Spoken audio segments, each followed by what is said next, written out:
Édition Incorpore. Collection Les Petits Bilingues. Garçon de Meritxell Martínez.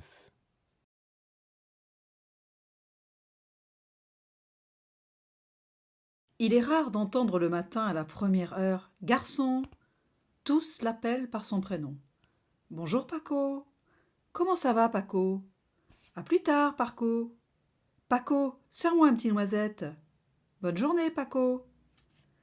Une noisette, un café seul, un café au lait, un leche manchara, un allongé, un café arrosé, un déca machine, avec une sucrète, sans sucre, à emporter, dans un verre, dans une tasse, avec du lait froid, écrémé, demi-écrémé, avec de la mousse, avec des glaçons.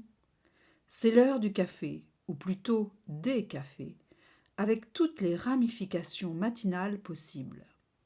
Paco va et vient d'une table à l'autre et tous les clients en sont transportés, même les plus renfrognés et somnolents succombent à son sourire. Elle ne sait pas encore, mais elle est venue pour rester, pense-t-il, tout en servant un café à une trentenaire aux grands yeux. En effet, Marina ne peut se douter qu'on lui sert un café au long cours, que ce café la verra s'éloigner de tout ce qui la fatigue. Comment était-elle arrivée jusque-là ? Elle cherchait la mer, une petite ville, des langues diverses dans la rue, des gens de toute provenance et une gare bien desservie. Elle cherchait un lieu normal, et pourtant elle avait en horreur ce mot normal. Impossible de ne pas y entendre l'écho de la norme, du formatage, de l'homogénéisation.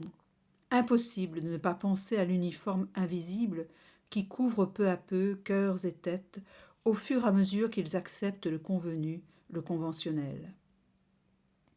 Malgré cela, elle était arrivée à ce bar en cherchant un lieu normal. Elle était montée dans le train Plaza Catalunya pour fuir une Barcelone saturée de saturation. Saturation de touristes et de branchés, saturation de cafétérias et de restaurants friendly, saturation de moteurs, téléviseurs, air conditionné, conversation WhatsApp à plein volume. Il y avait à peine plus de 2 heures qu'elle était montée dans le wagon où elle s'était immédiatement endormie. Elle avait été réveillée par le surveillant de la gare, qui faisait sa ronde pour voir si quelqu'un avait oublié quelque chose dans le train avant qu'il ne reparte. « Nous sommes arrivés !» Sa voix était douce, ses yeux pétillants, sa casquette estivale. « Merci !» lui avait-elle répondu, et elle avait sauté sur le quai dans la confusion du réveil. Mais pourquoi avait-elle choisi cette destination ? Parce qu'une semaine auparavant, quelqu'un avait dit dans le métro « Blanes est un lieu normal, ce n'est pas une ville carte postale, c'est un lieu avec ses beautés et ses laideurs, comme la vie elle-même. » Elle avait tellement aimé cette phrase qu'elle l'avait même notée dans son cahier. Elle a goûté des cafés bien meilleurs, mais celui-là a une saveur spéciale. Probablement parce qu'elle se sent loin de sa vie quotidienne, mais aussi grâce à la compagnie. Le serveur et toute cette grande famille, cette constellation matinale de gens qui semblent se connaître depuis des siècles. Ils se saluent de la main, d'un salut ou d'un clin d'œil. Ils se saluent quand ils arrivent et quand ils s'en vont, avec de temps à autre un commentaire blagueur pour commencer le jour plus joyeusement. Elle est plus piquante qu'une messe à Cadix. Qui veut voyager loin ménage sa monture, comme disait ma grand-mère. Monsieur irremplaçable est mort depuis longtemps. Il y a ceux qui n'entrent que pour acheter du tabac. Il y a ceux qui prennent des cure-dents avant de partir. Quelques-uns s'assoient en regardant vers l'extérieur, d'autres vers l'intérieur. Marina est installée à la table du coin, celle qui est tournée vers l'extérieur, mais voit tout ce qui se passe à l'intérieur. Installée, non, très bien installée. Elle a sorti tout son arsenal de livres, de cahiers, de stylos à billes, de feutres, de trombones.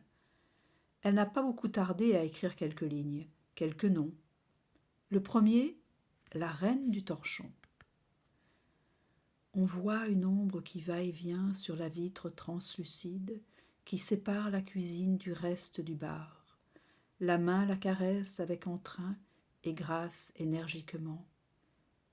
Elle la rend immaculée, comme chaque fois qu'elle la nettoie. Elle est imbattable quand il s'agit de vitres. La reine du torchon, c'est ainsi que l'appellent certains clients. Elle est imbattable en désinvolture et en plaisanterie. Elle pose le stylo et va chercher un des journaux qu'on vient d'apporter. Elle prend le plus local pour commencer à mieux connaître cette ville qui, pour l'heure, lui paraît non seulement normale, mais éveille même sa sympathie. Il est vrai qu'elle vient d'arriver et qu'il est difficile de mesurer le bien fondé de ses premières impressions. De retour à sa table, elle se met à parcourir les différentes rubriques, mais sa lecture ne tarde pas à être interrompue. « Veux-tu autre chose ?» lui demande Paco. « Oui. Qu'est-ce que vous avez en mini ?»« Tout ce que tu voudras. Demande avec cette petite bouche et il te sera donné. On peut te le faire au jambon cuit, au jambon cru, à l'omelette nature, à l'omelette espagnole, au fromage, au filet de porc avec des poivrons, aux anchois, au chorizo, au calamar, à la saucisse catalane et même à la salade russe. Ah bon? Bien sûr. Mais c'est le meilleur sandwich du monde. Chez moi, c'est tout à fait normal, mais ici, chaque fois que je l'annonce, on me regarde avec des yeux. Ils n'osent même pas le mettre à la carte. Goûte et tu verras. Bon, allons-y, à la salade russe. Un entier ou un demi? Non, un mini. Mais c'est tout petit, ma belle. Quand tu verras comme c'est bon, il va te falloir en commander un autre. Crois-moi et commande au moins un demi. D'accord. Un demi-sandwich à la salade russe et une orange pressée. Ça marche. Fascinée, elle regarde Paco s'éloigner en chantant la commande à son camarade du comptoir. Leur complicité est incroyable. La matinée avance comme sur des roulettes. Et pourtant, il faut tout préparer avant l'arrivée des fournisseurs et le pic du travail. Ils débordent d'énergie. Les tasses et les verres défilent sans arrêt. Les gâteaux et les sandwichs semblent voler. Leur vivacité n'échappe à personne. Il n'échappe à personne qu'ils savent ce qui va être commandé, qu'ils ont déjà presque tout préparé à peine la porte est-elle franchie. Marina revient à son journal et tourne les pages mécaniquement, sans prêter beaucoup d'attention à leur contenu. Elle n'arrive pas à lire. Elle est complètement captivée par l'atmosphère qui se respire là-dedans. Elle ne peut s'empêcher de regarder les gens qui entrent et sortent. Elle ne peut s'empêcher d'écouter ce qu'ils disent. Conversation plus ou moins fugace, désaccords, joie, embrouilles, ragots. Mots qui tiennent compagnie même aux plus seuls ou aux plus solitaires. Elle essaie de lire à nouveau, mais elle n'y arrive pas. Il y a une telle vie dans ce bar. Elle saute d'une nouvelle à l'autre, et à l'autre, et à l'autre. Rien d'intéressant, pas vrai? Lui lance Paco, avec un regard espiègle, juste avant de lui servir l'orange pressée et le sandwich à la salade russe. Merci. De rien, tu me diras ce que tu en penses. À propos, c'est où chez toi? Ose lui demander Marina. À l'un des endroits les plus beaux d'Espagne, Grenade. Et il y a longtemps que tu es ici? Poursuit-elle sans insister là-dessus. Oh là là! Je ne m'en souviens même plus. Je suis venue pour rester 2 mois, pour remplacer un ami grenadin comme moi, qui devait travailler ici pendant la pleine saison d'été. Et regarde, déjà plus de 30 ans. Paco s'éloigne à nouveau, souriant. Marina goûte le délice grenadin. C'est bon, c'est très bon. Si on considère la quantité d'Andalous qu'il y a en Catalogne, la quantité de bars qu'elle a fréquentés, de tapas et de sandwichs qu'elle a mangés, il est surprenant que personne ne lui ait parlé plus tôt de cette spécialité. Curieux, cet endroit est vraiment curieux, se dit-elle, tout en se levant, et elle replace le journal au-dessus du distributeur de tabac avec les autres. Elle renonce. Elle ne va pas lire, ni l'actualité, ni aucun des livres qu'elle transporte. Elle ne va pas lire, elle va regarder et écouter, elle va écrire. Elle ne va pas rester 30 ans, elle va rester 30 jours. Elle l'a décidé avant-hier, après avoir assuré à Paco que le sandwich à la salade russe est un des meilleurs qu'elle ait jamais mangé, après avoir appelé ses compagnons d'appartement pour qu'ils ne s'inquiètent pas. Elle va rester et elle va toujours prendre son petit déjeuner dans ce bar. 30 matins entièrement consacrés au café et à ses consommateurs. 30 matins avec eux et pour seule lecture ses yeux et ses oreilles. Elle l'a décidé avant-hier. Et aujourd'hui, la voilà assise pour la 3e fois à la même table. Elle est arrivée à 8 heures et presque tous étaient déjà à leur poste. Paco et Manel, l'autre serveur, sont bien entendu les premiers arrivés. « Bonjour Marina. Bonjour Paco. Bonjour Manel. » Il a été si facile de faire son petit trou parmi ces gens, si facile d'être appelé par son prénom, de connaître le prénom de ceux qui l'appellent, qu'elle a encore du mal à y croire. Facile et agréable. Comme d'habitude ? Oui, d'abord le café et dans un moment le sandwich avec l'orange pressée. Tout de suite. Marina laisse son sac sur la chaise voisine. Elle sort le cahier et vide la trousse. Elle a déjà tellement de notes, de tellement de moments, sur tellement de personnes. Elle les parcourt des yeux et se rend compte de quelque chose qu'elle trouve amusant. Chacune d'elles est associée à un café, ou plutôt à une façon de prendre le café. Dans tous les cas, à une boisson matinale. La voix de Paco l'attire de son inattention observatrice. « En train d'écrire un livre ?» lui demande-t-il, avec une tête de petit diable, tout en lui laissant le café sur la table. « Penses-tu ? Je ne fais que prendre quelques notes. » « Eh bien voyons, si tu fais un livre qui parle de nous, pour que nous devenions célèbres et arrêtons de travailler, encore que j'aime tellement mon travail que je crois que je continuerai à venir. Il faudra bien que tu prennes un jour ta retraite, non ? Un jour. » Marina boit la dernière gorgée de café tout en continuant à observer Paco et le réveil du bar. C'est alors qu'elle voit son pied sur le pas de la porte. Ses savates couleur crème sont inimitables. Elle l'a baptisée la petite vieille des machines à sous. La petite vieille des machines à sous s'habille de couleur claire. Autour de son cou s'enroulent de multiples colliers qui se balancent presque jusqu'à sa ceinture. Comme chaque matin, elle pose son panier de courses sur la chaise de la table qui est collée à l'entrée principale. Elle sort son porte-monnaie, passe par le comptoir et salue. Elle se dirige vers le coin des machines à sous, toujours la même, celle du milieu. Elle glisse quelques pièces de monnaie, actionne les boutons, regarde tourner les fruits et glisse à nouveau des pièces de monnaie. Elle fait tourner les roues pendant 5 minutes, sans pause ni jackpot. Elle revient ensuite à sa table, où l'attend son café au lait, avec très peu de café. Elle le boit d'une seule gorgée et sort du bar, en direction du marché, en ronchonnant. « Encore un jour où mes courses ne seront pas gratuites. Zut ! Comme ça, elle ne gagnera jamais le jackpot, jamais. » « Le jackpot ?» lui réplique Paco. « Il n'y a que les machines qui le gagnent. » L'homme qui s'est prononcé si radicalement est celui qui connaît le mieux les machines à sous. Marina l'a baptisé « l'homme à la barbe tranquille ». Mais elle n'a pas écrit grand-chose à son propos.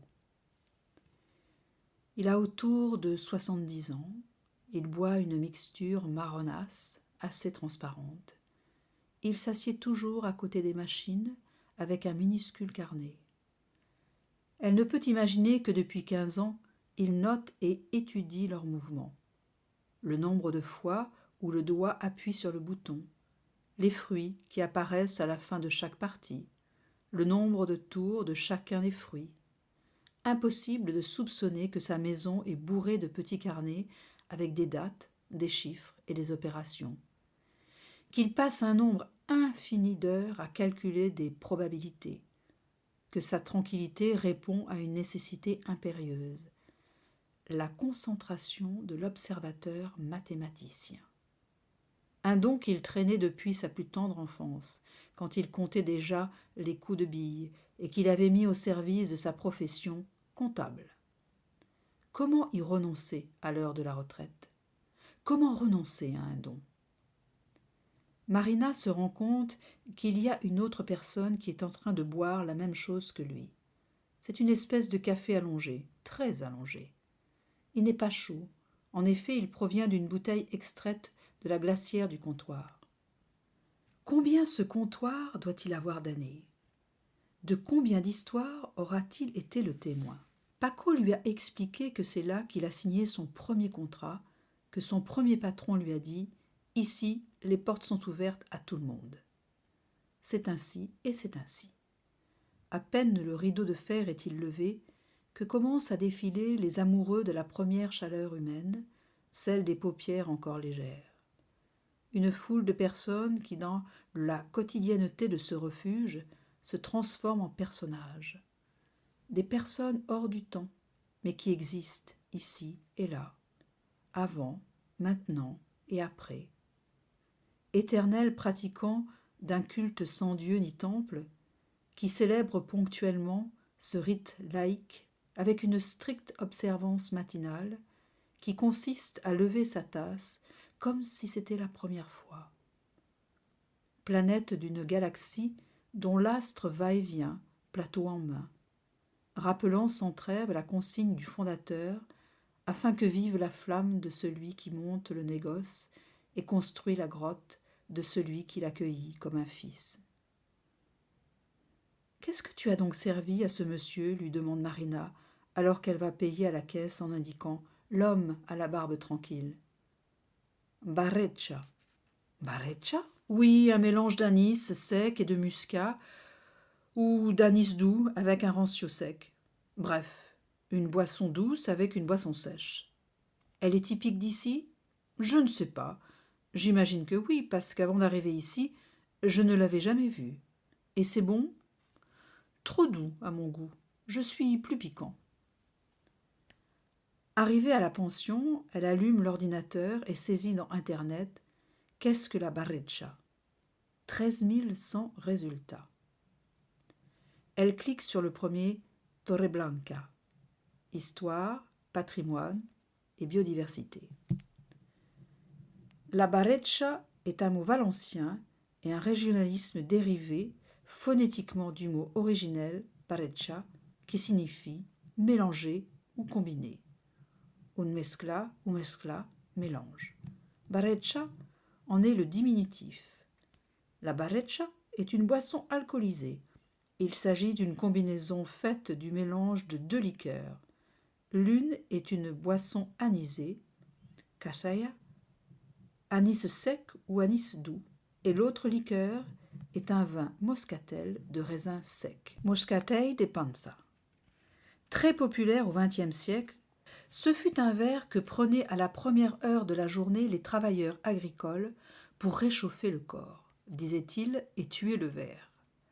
La barchetta était servie dans un verre à liqueur, un modèle ancien plus petit qu'on trouvait sur les comptoirs des anciens bars et tavernes. Les bouteilles omniprésentes étaient à portée de la main pour pouvoir faire rapidement ce mélange que très souvent les clients se servaient eux-mêmes. Quand venait l'heure de partir, ils payaient en disant au garçon « Paye-toi 1 ou 2 ou 3 barrachettes ». L'homme à la barbe tranquille serait-il valencien, se demande-t-elle 2 jours plus tard, en mordant à belles dents dans son irremplaçable sandwich à la salade russe. Et l'autre, le monsieur à la chemise hawaïenne. Les pales de la machine à horchata tournent à contre-jour avec elle le givre jaunâtre du garnité. Comme d'habitude, les journaux se trouvent sur le distributeur de cigarettes.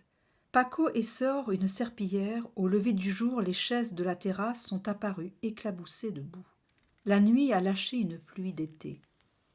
Le comptoir commence à s'habiller. Sucré, salé. D'abord les gâteaux, les tapas ensuite. On entend tomber des pièces de monnaie. Quelqu'un crie « Machine !» Sur le four à micro-ondes, il y a des paquets de cigarettes de toutes les marques.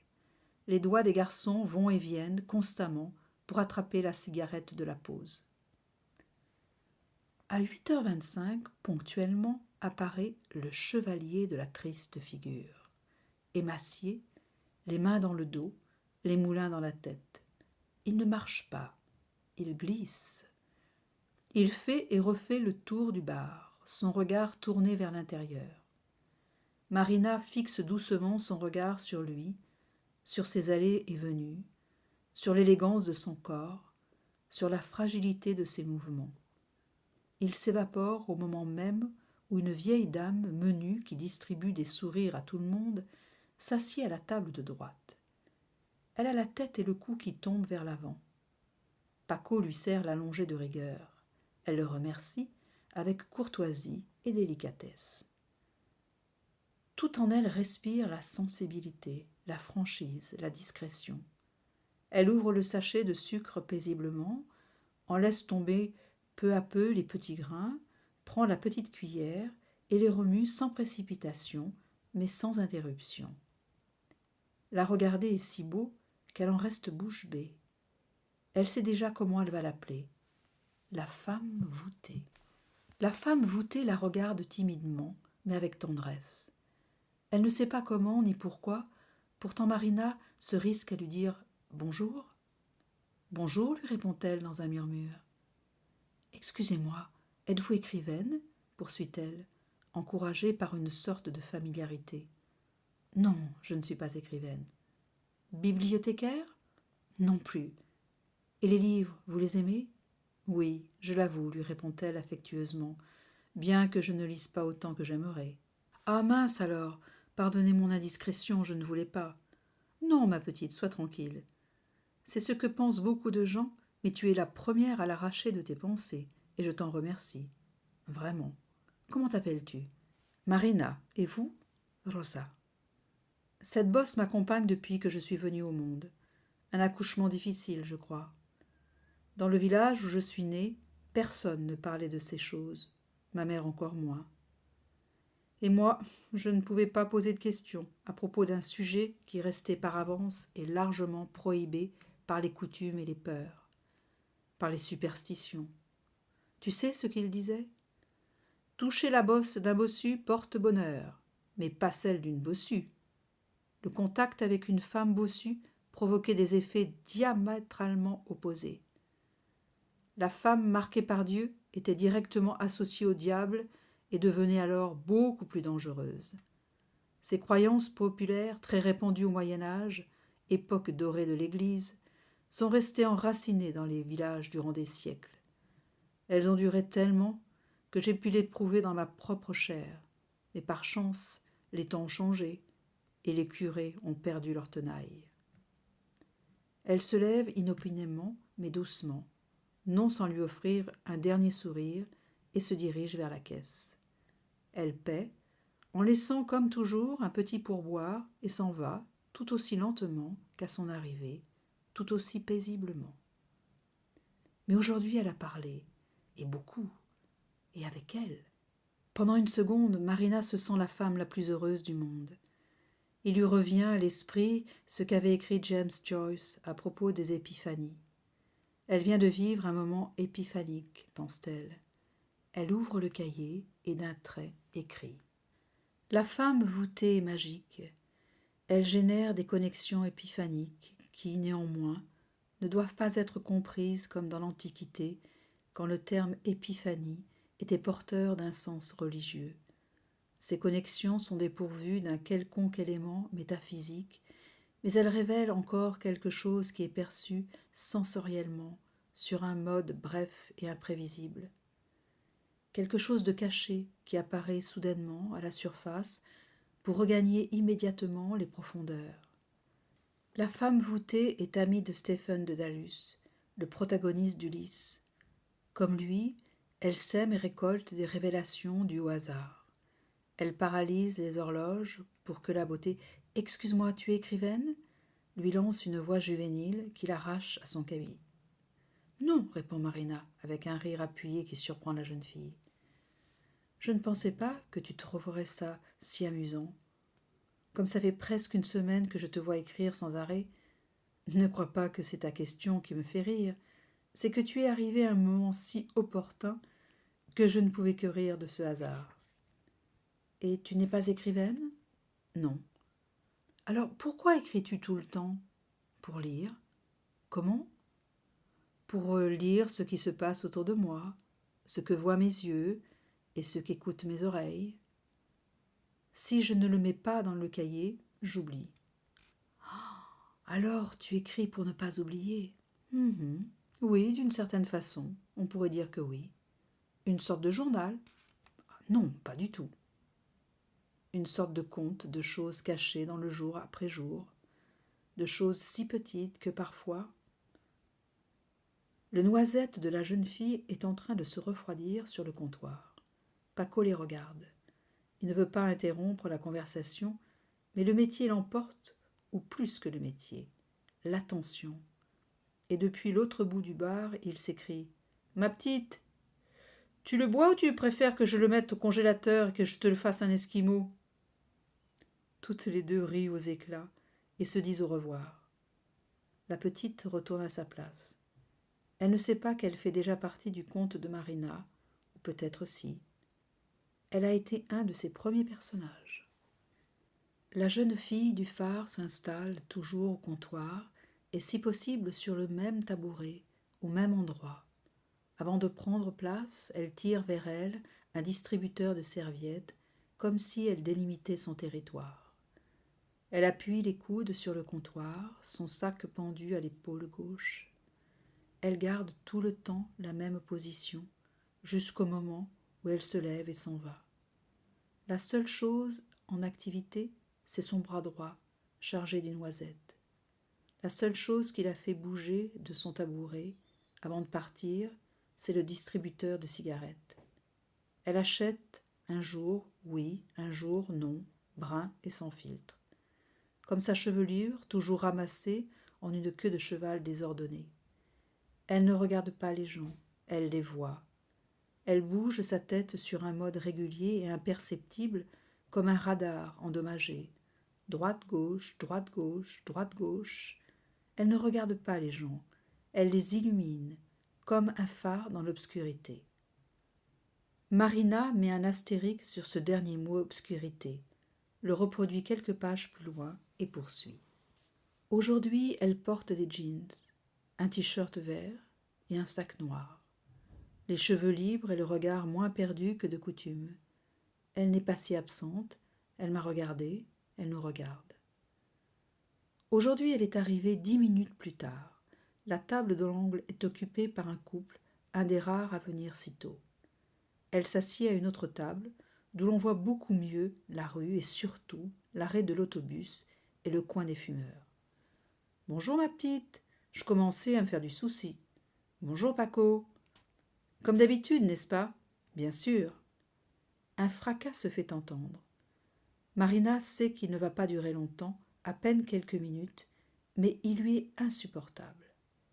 Elle passe tous les jours, et tous les jours elle réveille ou irrite les voisins, même les dimanches. Pourquoi faut-il qu'il fabrique des machines aussi tapageuses ? N'existe-t-il pas des silencieux pour les pistolets ?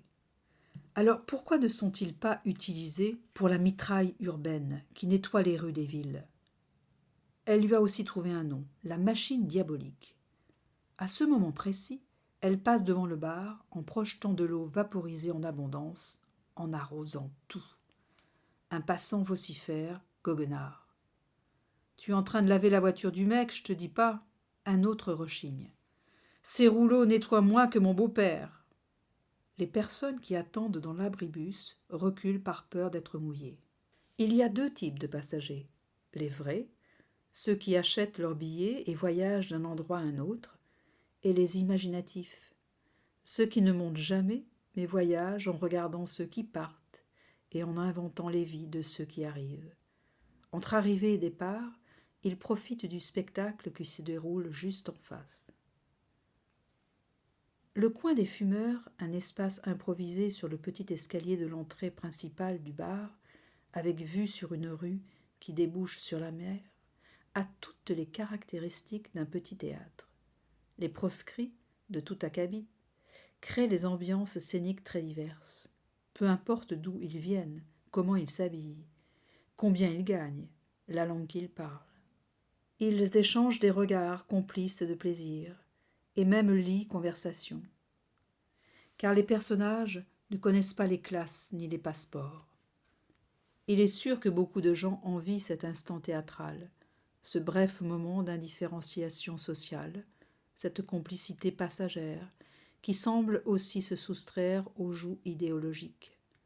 Marina en reste bouche bée, pétrifiée. Elle ne peut pas le croire. La dame qui ne sourit presque jamais est en train de parler avec le monsieur à la chemise hawaïenne. Elle se jette sur son cahier et cherche. Le monsieur à la chemise hawaïenne porte une casquette semblable à celle du capitaine de Moby-Dick. Il regarde les informations à la télévision avec un verre de barecha à la main, tout en extrayant un cure-dent de son emballage. Il ne cesse de le mâcher, en bas, en haut. Il va et vient, sous une moustache fournie. Son incontrôlable mâchoire semble posséder. Quand il l'a complètement trituré, il en extrait un autre et ainsi de suite, jusqu'à en être fatigué.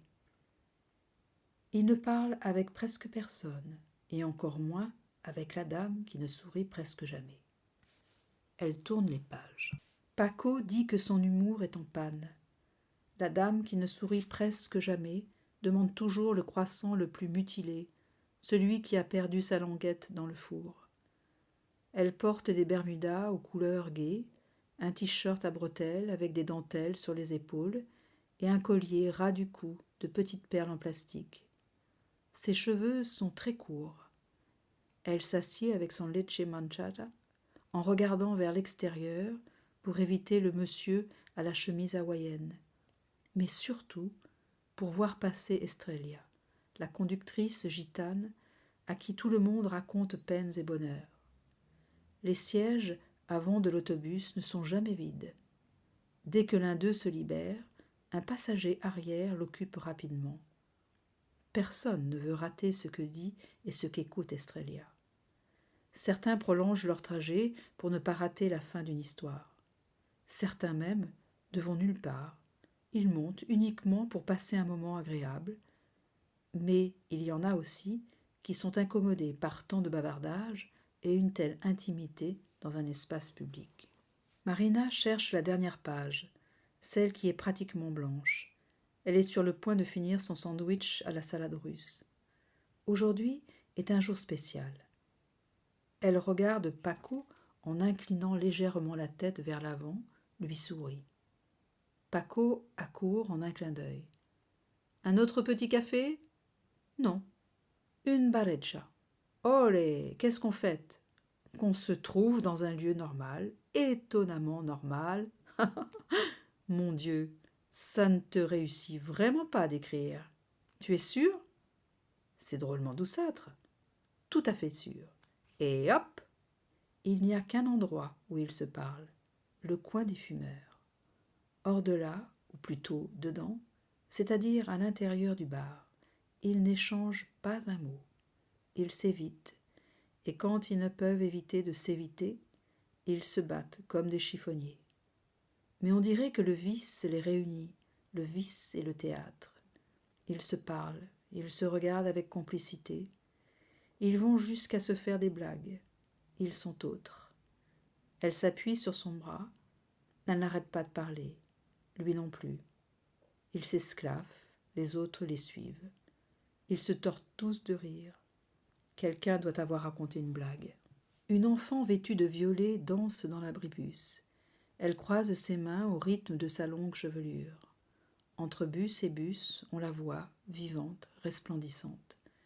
Comme la dame qui ne sourit presque jamais, et le monsieur à la chemise hawaïenne, en ce moment précis. Marina boit la barachetta d'un trait. « Je préfère le café arrosé, pense-t-elle, et son visage se plisse en une grimace de déplaisir. La table d'aujourd'hui l'a conduite davantage vers l'extérieur. Si j'étais restée à celle de toujours, celle du coin, il est sûr que je n'aurais pas assisté à cette scène. J'aurais raté ce moment de bonheur de mes deux supposés adversaires. Cette pensée à l'esprit, elle va à la caisse, paie et sort en direction de la mer. Elle parcourt la promenade qui longe la plage, déjà assez peuplée de parasols, plantée principalement par des pépés et des mémés. Les mémés sont néanmoins les plus nombreuses. celles qui sont les premières à se mettre à l'eau, celles qui inondent la mer d'anecdotes, de recettes et de rires. Marina s'assied sur un banc pour les contempler. Elles dégagent une telle fraîcheur. L'eau semble les ramener à leur prime jeunesse, celle où elles avaient encore leurs propres rêves, rêves qui allaient devenir réalité. Elle sort son cahier et note « Voir les choses sur un autre angle ». « Maestro, tiens donc, alors un an de plus ? Pour passer le temps. 32 ans déjà que nous venons. Il faut faire son devoir, il faut faire son devoir. Bien sûr, bien sûr.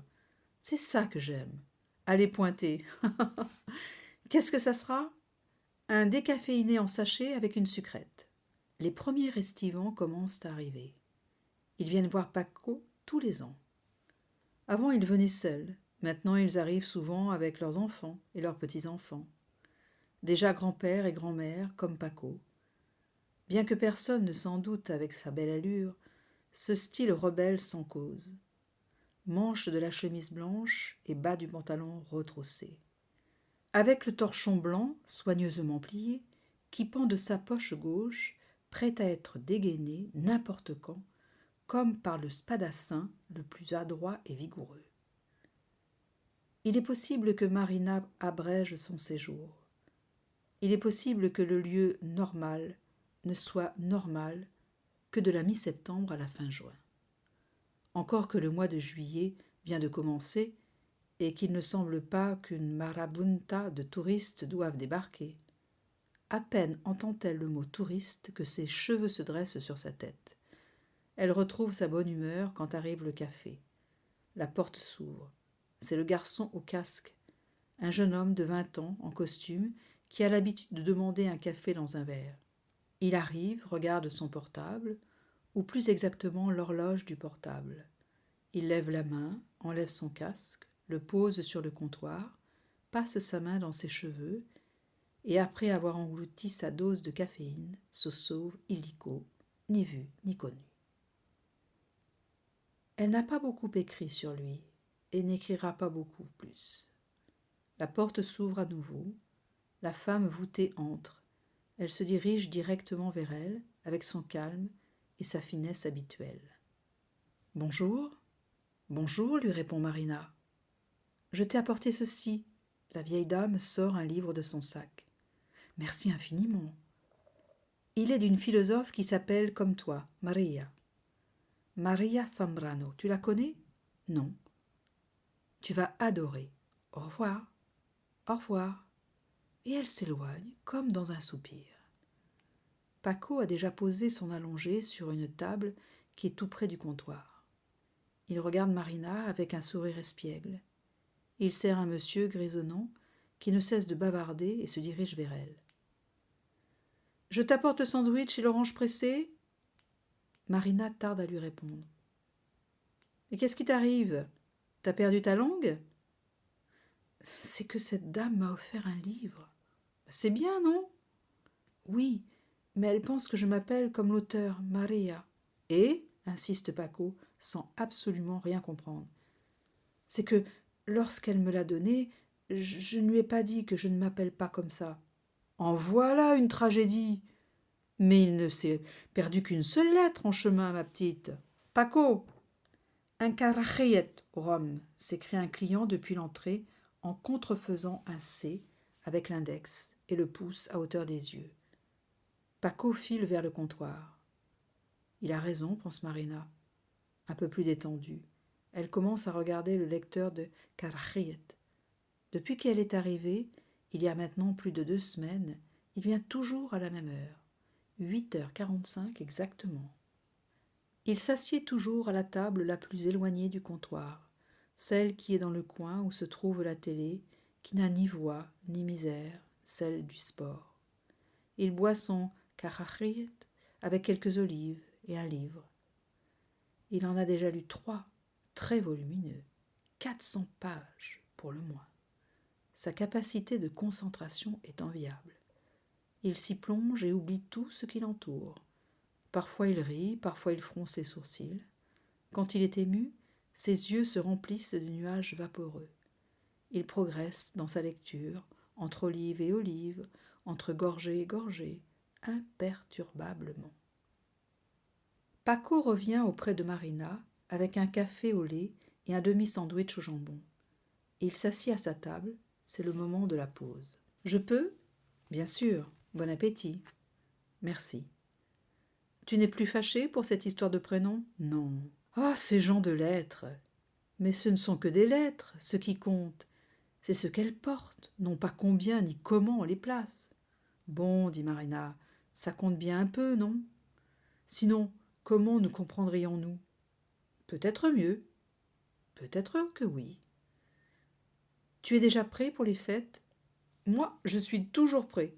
Je suis né prêt. Il vient beaucoup de monde ?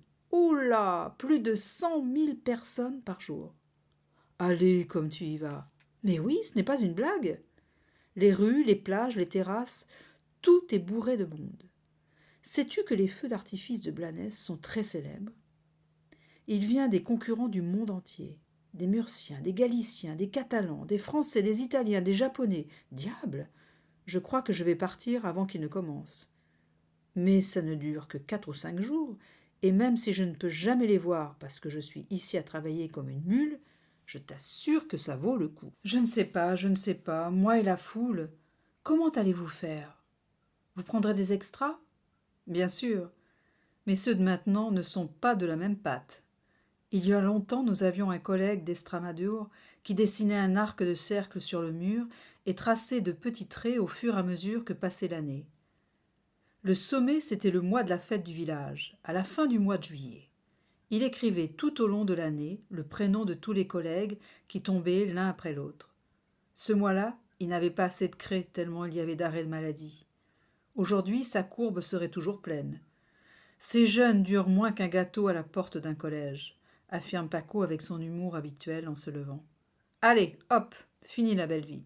Au boulot. Il ne reste pas beaucoup de jours avant le concours international de feux d'artifice de la Costa Brava. Marina n'hésite pas même une seconde. Elle va à la pension et leur dit qu'elle part demain. Elle ne veut pas se compliquer la vie. Elle veut que ce lieu continue à être un lieu normal, au moins pendant un temps. Elle va dans une boutique de plats cuisinés et s'achète 150 grammes d'esquechada et des croquettes aux épinards. Elle va déjeuner au Mar y Mutra, un des jardins botaniques les plus beaux qu'elle ait jamais vus. Mar y Mutra, en français mer et mitre. Cette plante aux fleurs blanches que le poète Lucrèce appelait déesse de la volupté.